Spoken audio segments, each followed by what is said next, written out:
La ciudad ya está en movimiento y tu mañana se llena de información con las voces que marcan la pauta. Constanza Santamaría y Claudia Álamo conversan en profundidad sobre los temas que no puedes dejar de escuchar. Entrevistas, opinión y actualidad.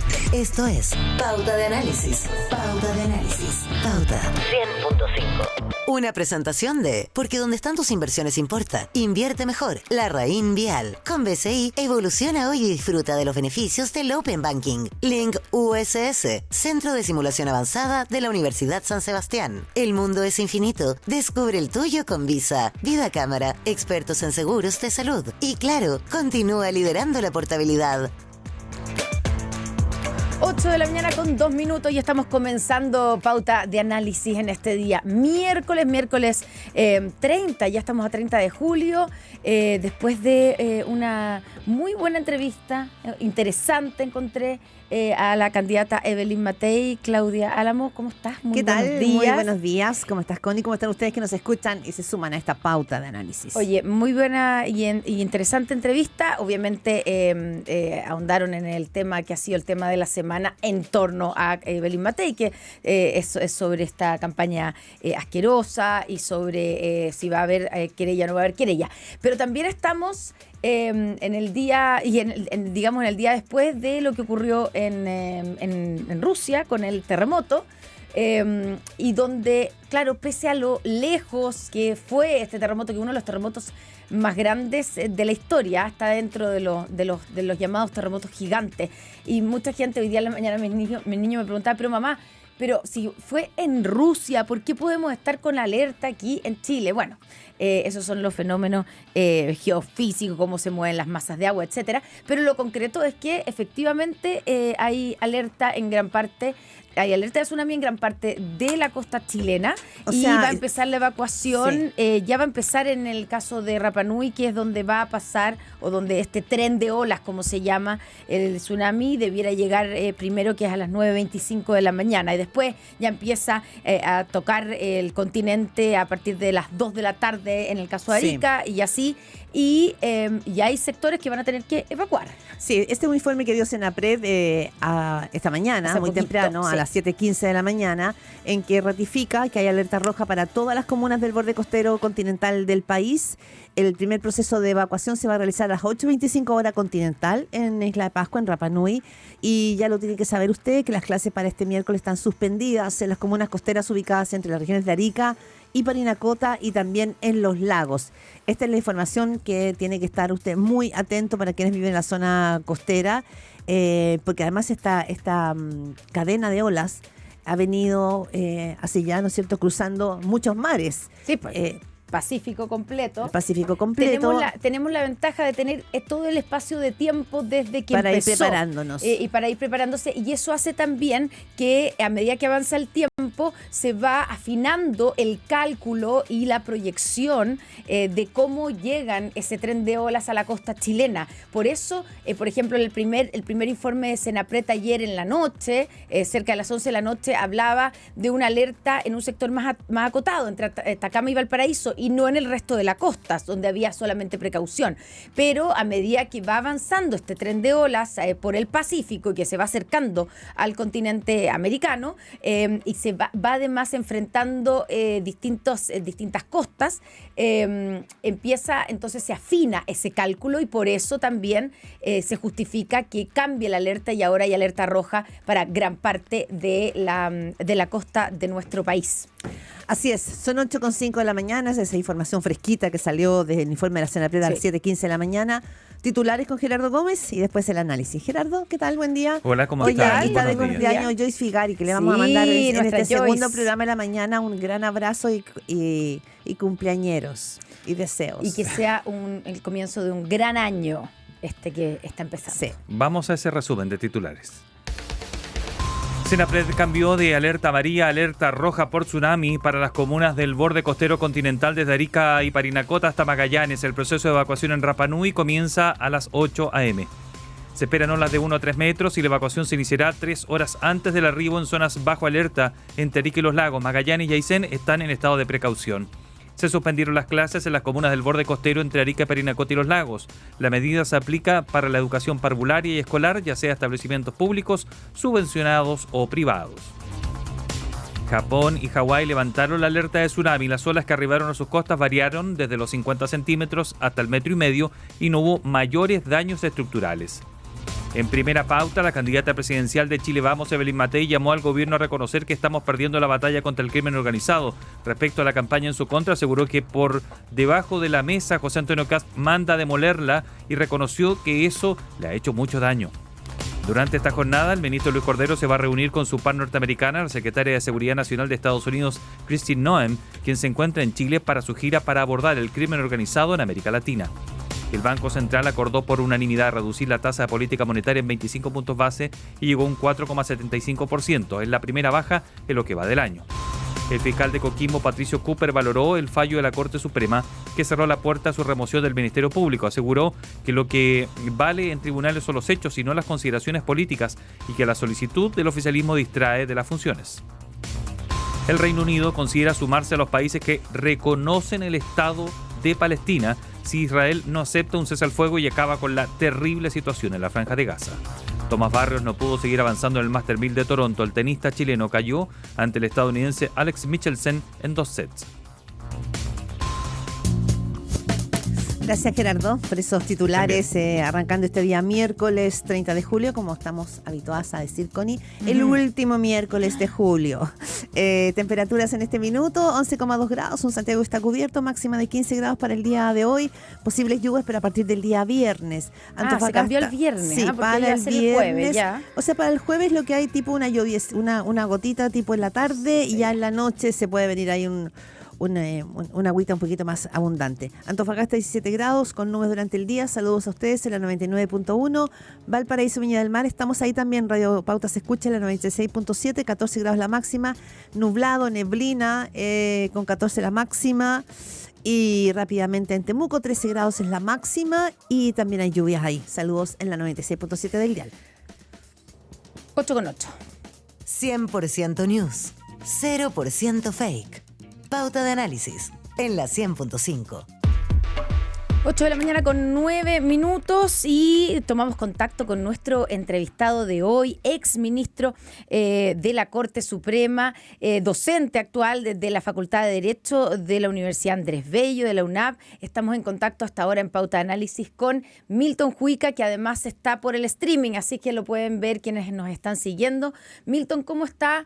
Muchas gracias por estar con nosotros. Bienvenido aquí a Pauta de Análisis. Muy buenos días, Constanza, Claudia. Muy buenos días, muchas gracias por este contacto.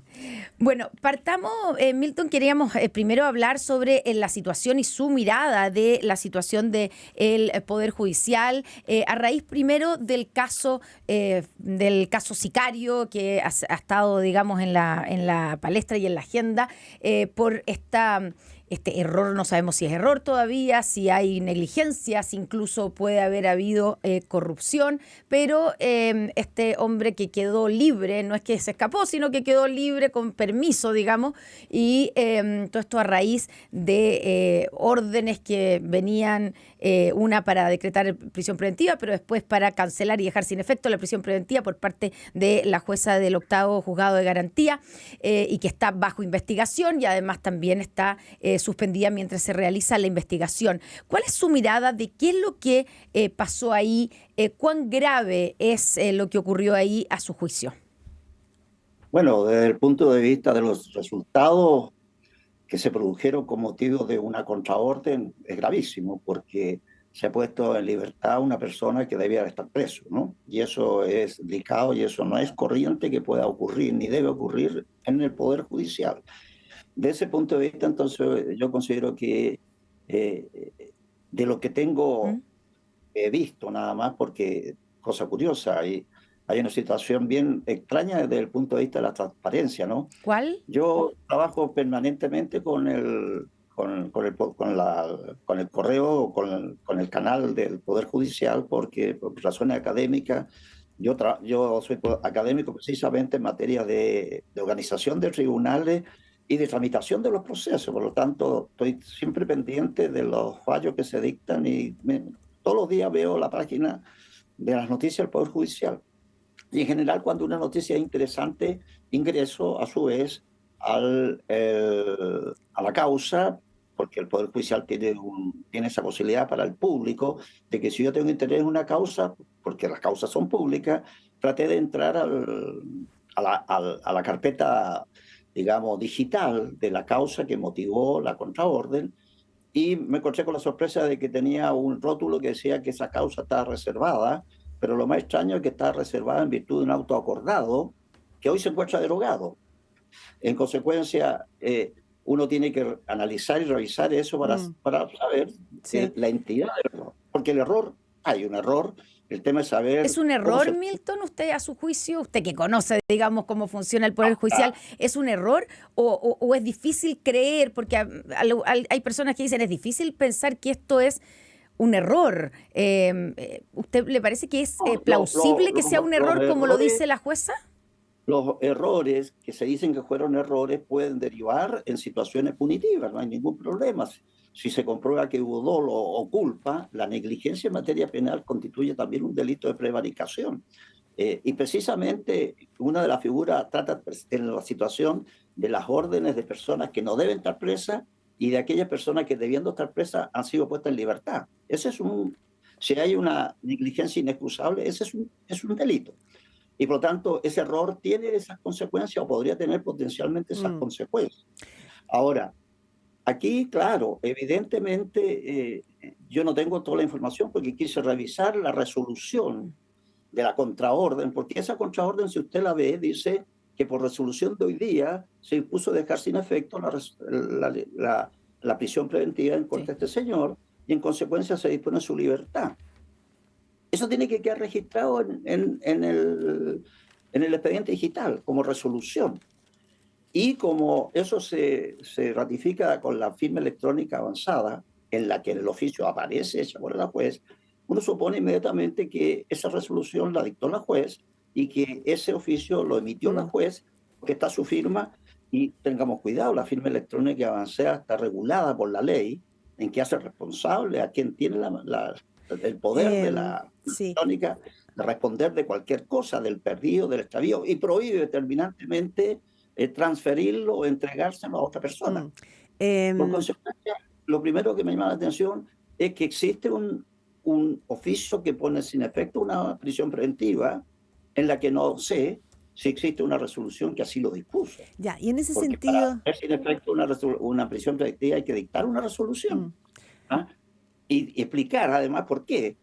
Porque se puede dejar sin efecto una prisión preventiva si no están las condiciones que la meritaron. Aquí hasta este momento, en ese mismo día, se dispone la prisión preventiva y segundo después se la pone sin efecto. La pregunta, Milton Juica, ex ministro de la Corte Suprema, docente de la Facultad de Derecho de la Universidad Andrés Bello. La pregunta tiene que ver frente a la ciudadanía. Es decir, si tenemos un Poder Judicial que está perdiendo confianza, que hemos visto casos de corrupción largos, ya vamos a hablar de algunas otras investigaciones, ¿no es cierto?, que están en curso desde el Ministerio Público, pero si tenemos una situación en que un crimen organizado que está, ¿no es cierto?, desplegándose, un Poder Judicial que tiene, frente a la que la ciudadanía tiene sospechas de si acaso son errores, que también, como usted dice, son errores inexcusables, o si aquí son sectores que están siendo permeados, ¿cuál es su máxima preocupación? Porque usted estuvo en la Suprema. Primero, ¿cree que la Corte Suprema ha reaccionado acorde a la gravedad de la situación? Y segundo, ¿tiene sospechas de que aquí puede haber una cierta cooptación, amenazas o algo respecto al Poder Judicial? Yo diría desde luego, parto a la base de que todavía no está demostrado un dolo en esta materia y que haya intervenido factores externos a configurar un delito en esta naturaleza, ¿no? Pero es posible que se pueda demostrar más adelante, ¿no? Eso va a depender de la investigación que haga el fiscal correspondiente. Ahora, yo encuentro que aquí hay muchas cuestiones que no han sido totalmente explicadas a la ciudadanía. Primero, hay un tema de transparencia, no veo por qué se pone reservada una causa que no tiene por qué estar reservada, en la que el público puede saber cuáles fueron todos los trámites que se realizaron sobre esta materia. Si aquí no hay duda que hubo una audiencia, esa audiencia fue de control de detención, de formalización y de prisión preventiva. Hubo tres efectos. Y Y lo que observamos esa audiencia, porque eso se hizo público, se grabó, y los periodistas, se quedó la convicción de que la juez llegó a la necesidad de decretar la prisión preventiva y debió haberse ejecutado. Se ejecutó con un error, que es posible que suceda del nombre, pero eso no se salva, en mi opinión, dictando una nueva resolución dejando sin efecto. Se corrige. Simplemente el oficio se corrige y dice, mire, este señor Ferrer se le puso mal. No, en realidad es Ferrer. Y se soluciona ese problema. En consecuencia, aquí tenemos 3 resoluciones sobre una misma cuestión. Una que contradice 2. Y también ocurre que esta resolución fue dictada el día 9 de julio, entiendo yo. ¿Pero le parece raro o es habitual eso? ¿Ah? ¿Le parece extraño o eso es habitual? No es habitual, pues si esto no puede ocurrir. Esto yo conozco. No, me digo, claro, no dejar libre a gente. Es habitual que se pueda enmendar, claro, no que se suelte a sicario. Porque me imagino que se producen errores, sí, ¿cierto? Claro. Y ese error, como usted dice, es la fórmula como más tradicional o casi de sentido común es enviar una rectificación, ¿cierto? Sobre rectificación sobre el nombre. Ya, pero a mí una de los argumentos que me dieron y usted que conoce el Poder Judicial tal vez me lo pueda confirmar o no, es que los jueces, en este caso las juezas, evitan hacer rectificaciones porque mientras más rectificaciones tienen, peor los evalúa, les afecta en su evaluación.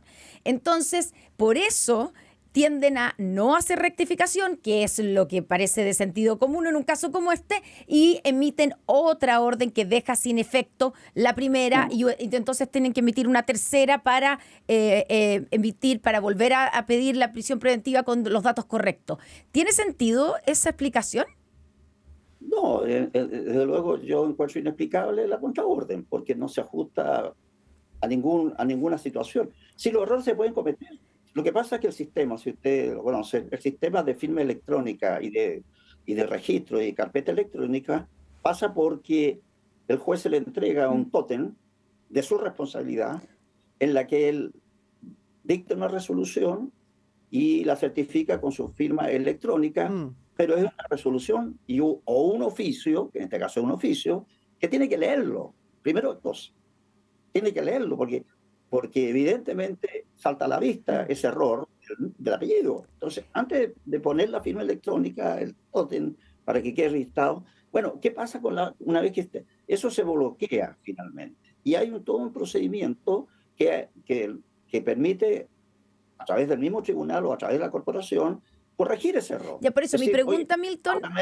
de nuevo. Claro, pero por eso mi pregunta es... Esa pauta yo no la observé aquí. Ya, mi pregunta ¿es efectivo que si tiene un juez muchas rectificaciones lo evalúan peor o eso le afecta en su evaluación? ¿Y podría ser eso un argumento, una explicación para que aquí no se haya rectificado, sino que emitido una contraorden?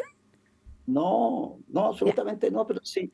Mire, si existe incluso una especie de recurso que trata precisamente de la rectificación de los errores de copia y el juez lo puede hacer de oficio si cometió un error y si se cometen en sentencia.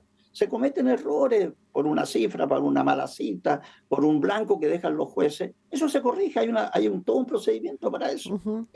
Entonces esto parece, para usted, a su juicio... No significa nada para la vida funcionaria del tribunal, porque un juez dicta 200 o 300 resoluciones en un día. Es posible que se le pase alguna y se corrige. Entonces, Milton Juica, a su juicio no tiene explicación el hecho de que la jueza haya emitido, en vez de una rectificación del nombre del señor Ferrer, que además tampoco se llamaba Ferrer, que haya emitido una contraorden que lo deja libre y después vuelta a emitir una tercera orden para volver a ponerlo en prisión preventiva. ¿No tiene explicación a su juicio?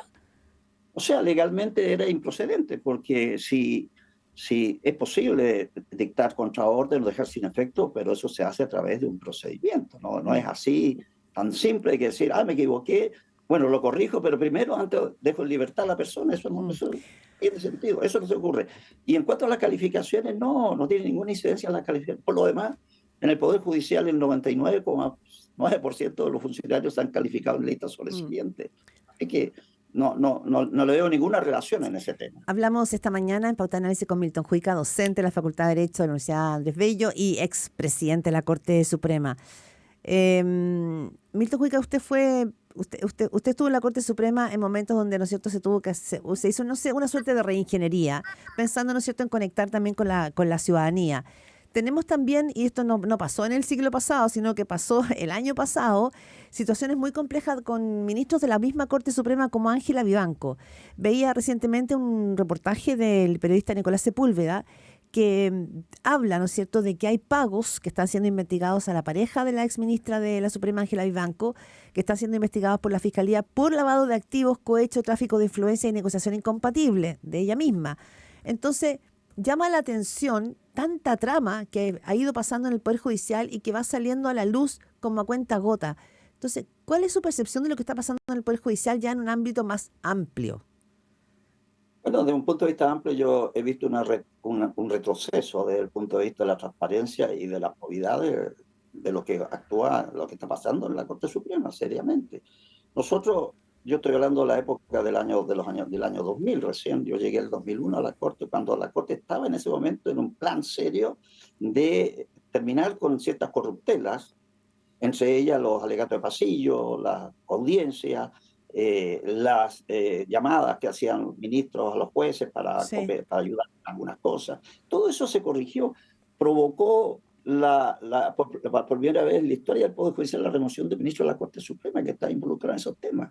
Y salieron varios ministros también.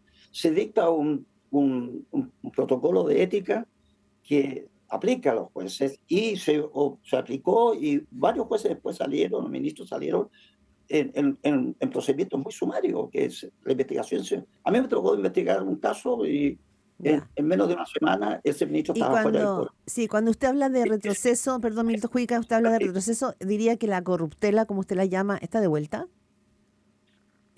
Aparentemente hay ciertos signos que demuestran que se ha perdido un poco el sentido de corregir ciertas situaciones que son anómalas y que no pueden permitirse. Más que mal, el Poder Judicial tiene el poder de la independencia, de la inamovilidad, que tienen un contrapartida que es la responsabilidad. Los jueces son responsables, responden disciplinariamente, ministerialmente, políticamente, ¿no? Responden. Entonces tienen que tener un cierto cuidado en todo este tema, sobre todo en el caso de los nombramientos y de los favores que pueden hacerse.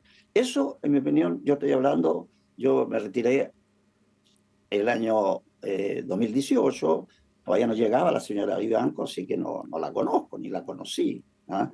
Y no estuve en la votación cuando se nombró a ella, porque en esa época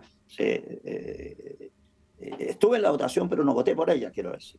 Bueno, entonces claro, esto se hizo ya una normalidad de los favores políticos para el nombramiento de los jueces, y eso es muy delicado, muy grave. Siempre se trató de tratar de evitar esa posibilidad. Milton Juica, y en ese sentido usted dice, bueno, parece haber o estar de vuelta la corruptela o hay problemas, signos que indican eso, pero la otra gran pregunta es cuán vulnerable está el Poder Judicial ante el avance del crimen organizado, porque lo que estamos enfrentando hoy día como país es el crimen organizado, y hemos visto casos de instituciones importantes como las instituciones de las Fuerzas Armadas, los militares, la FAT, con casos relevantes de cierto tráfico de droga, funcionarios que están siendo investigados, y claro, y uno se pregunta si el Poder Judicial está preparado para enfrentar al crimen organizado y las presiones y la forma de operar que tienen, que es infiltrar las instituciones. ¿Está preparado el Poder Judicial para enfrentar eso? Yo pienso que debiera estar preparado. Si son jueces de carrera, tienen 30, 40 años, los ministros de corte, los jueces pasan por un sedazo bastante fuerte, hay control jerárquico también de alguna manera. Debiera estar controlado, pero tampoco uno puede asegurar de que no pueda pasar alguna cuestión. Hasta este momento, en la forma que usted lo plantea, yo no he conocido casos como usted piensa que pudiera pasar o como que pasó en otras instituciones.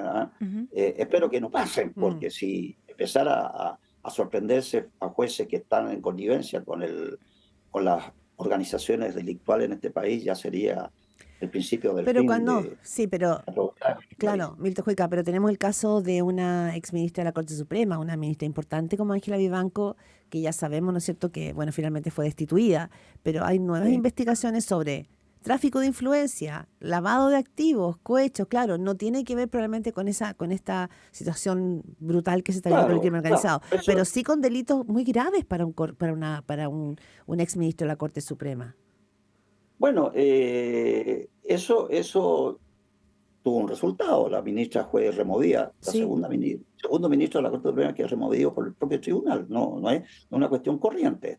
Y además fue removida por el Congreso, por el Senado, a través de un juicio político. O sea, las instituciones, en este caso, operaron en el sentido de reprimir rápidamente una inconducta que se pudo conocer casualmente a través del tema de la juicio de los audios, ¿no?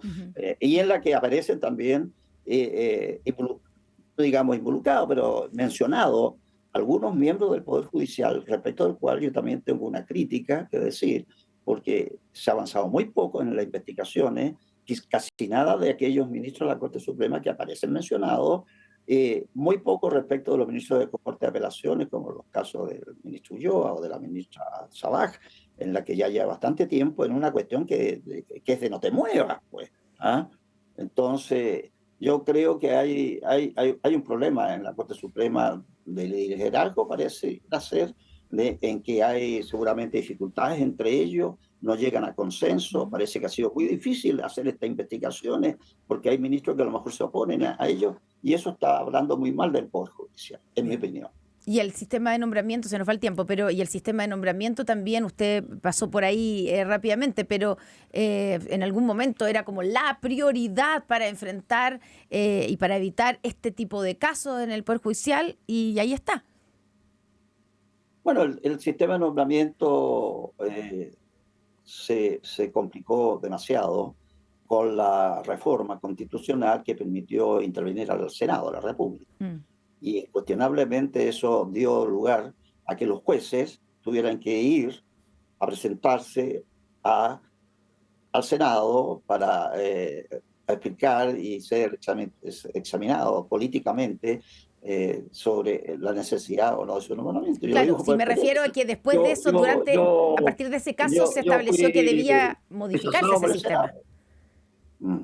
El sistema, en mi opinión, es pésimo y no tiene manera de mejorarse. Y hay un proyecto de ley que es peor que el que existe actualmente. Ojalá que no salga, ¿no?